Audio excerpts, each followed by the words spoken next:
Jamie, little look ahead to the weekend and the community day. A good way to actually acknowledge all the work that the community does. Yeah, I think it's the fourth year in a row now that we've ran a community day. It's unbelievable to have the support of the football club to allow us to showcase all of our work on a match day. It's still one of our bugbears that probably 50% of the fan base probably don't know what we do or quite know all of the projects we do. Probably still think that we do a soccer school here and there and maybe delivering a few primary schools, but obviously we all know now that it's a lot more than that. On the day as well, there's lots of different activities and sort of bits and pieces for people to take part in. Yeah, really grateful for our staff that have really pulled out the stops this year and tried to pretty much showcase all of the projects we do. So we've got some free taster sessions starting over at the Football Hub in the morning. That's girls only sessions, disability sessions, PL kick sessions.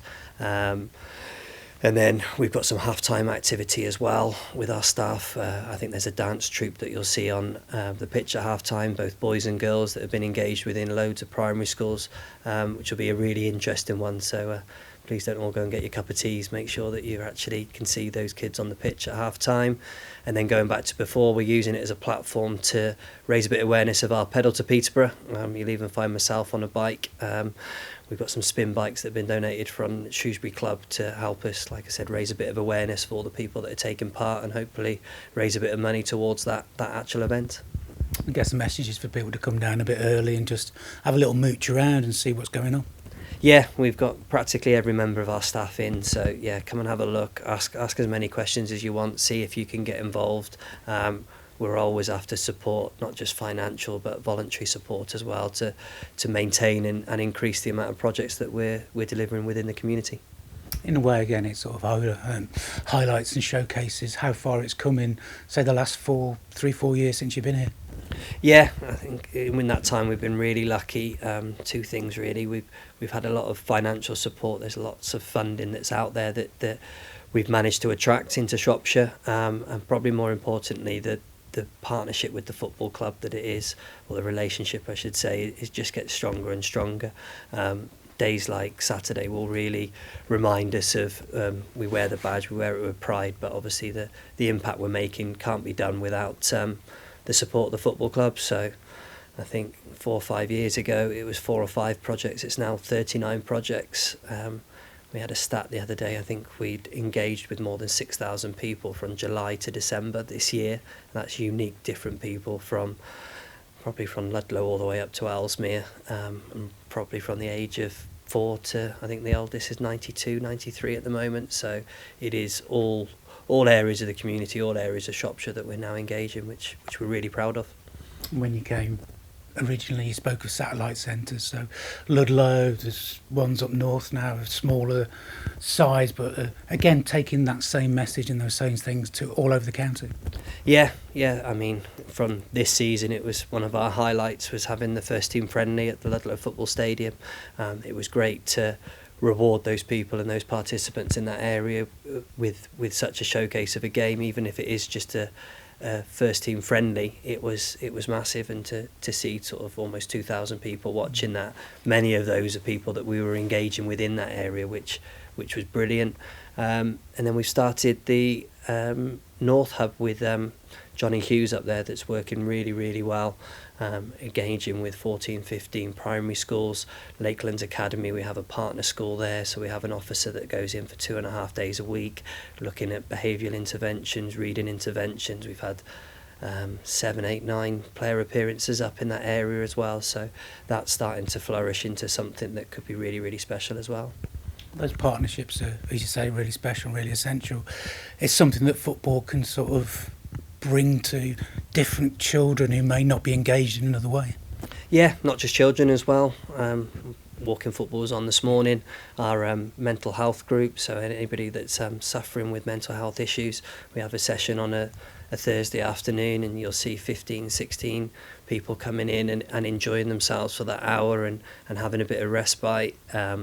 Friday afternoon we have something called short breaks, which is children with SEND will have a session for an hour, but it's more about the respite for the carer. So the session is the session. It's great that they're enjoying it, but that hour and a half, 2 hours that the carer or the parents are having is invaluable to some, isn't it, for their own mental health as well.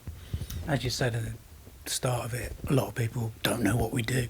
They just think it's engaging with young people, but as you say, old, sort of people with mental problems, and also sort of homeless through the arc.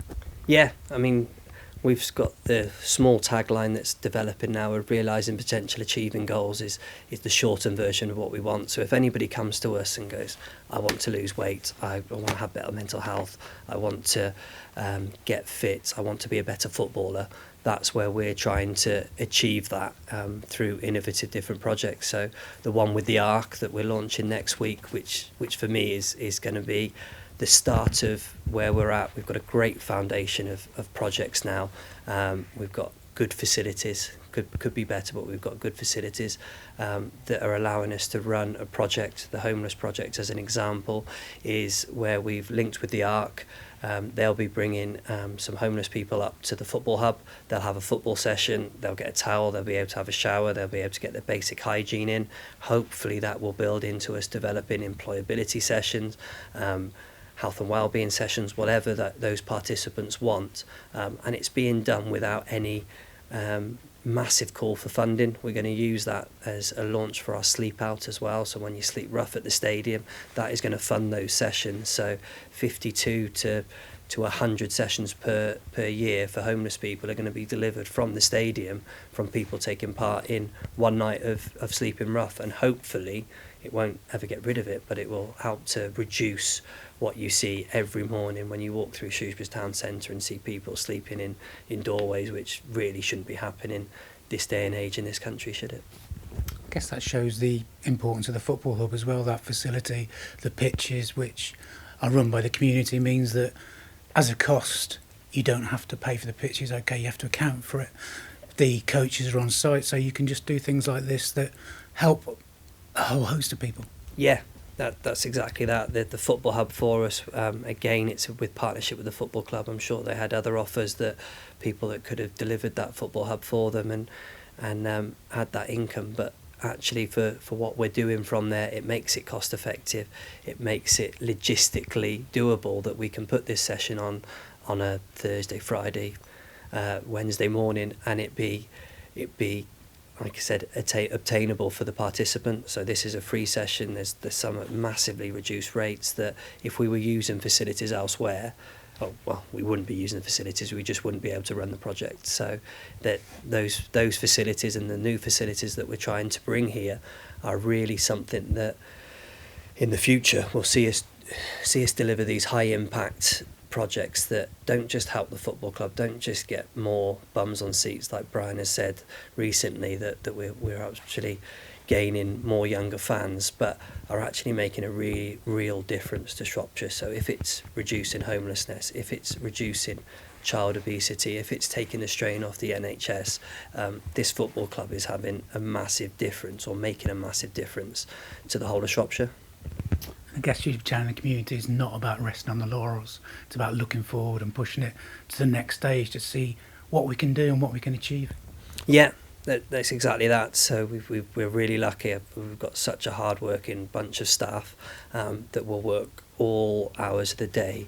We'll speak to you at any time, and we'll always have bright ideas of something new that we can be doing, or seeing what other clubs are doing and saying, well, actually, we could probably do that a little bit better than them. And it's probably my role and some of the senior staff in there to make sure that we've got the facilities and we've got the capacity to deliver that. So starting right down at recruiting the right type of staff member, right type of student. So we have foundation degrees, we have normal degrees that people can come on. They're our future workforce. So making sure that we can maintain on the demand that we've got, and make sure that we can facilitate all the projects from both here. We're looking for somewhere in the north that can be our north hub as well. So hopefully we'll see some more Shrewsbury Town branding within the north, that people can say, I'm from Oswestry, I'm from Baschurch, I want to engage with Shrewsbury Town, but I can't get to Shrewsbury. Well, we're starting to move towards them. The plans for the new community hub here are vital for us to continue to grow and make sure that, like I said, all the good work that's gone on over the last 10, 20, 25 years just gets bigger and bigger. You mentioned the plans for the hub there in the background. Been going on for a while, looking at funding, looking at matching funding, and see what we can do to get the 4G pitch in there and better buildings. Yeah, so we've people, the eagle-eyed people, would have seen that planning permission has been granted for a full-size 3G floodlit pitch behind the south stand. That'll hopefully be the first phase that is not completely 100% there yet, but we're hoping to confirm that in the next couple of months. If that can be put in place, then we'd like to see that in place by September, October this year. I don't want to be held to those dates, but that's the plan. And then we're looking obviously to replace and increase the size of the building. We've still got many of our activities at different locations within Shrewsbury. We find that the sessions that we run here are the best sessions that we have. People are inspired by coming to the stadium, they're motivated by coming to the stadium.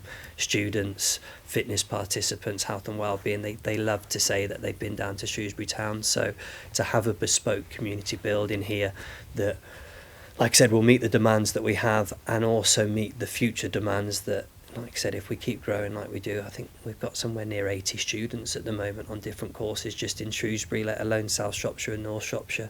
We need somewhere that is first class for them to come and continue to increase the range of activities that we do.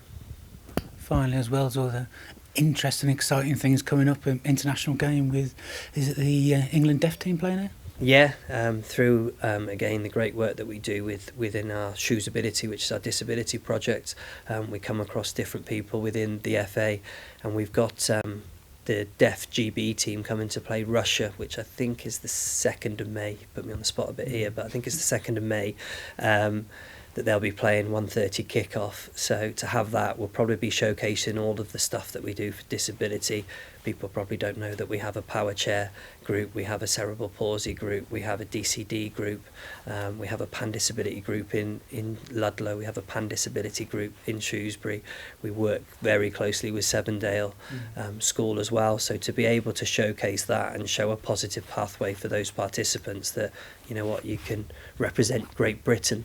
Even you might have an impairment, but you can actually represent your country. There's nothing stopping you, and it comes back to what we're trying to do is make sure everybody can achieve their goals of what they want to do, no matter where they're at.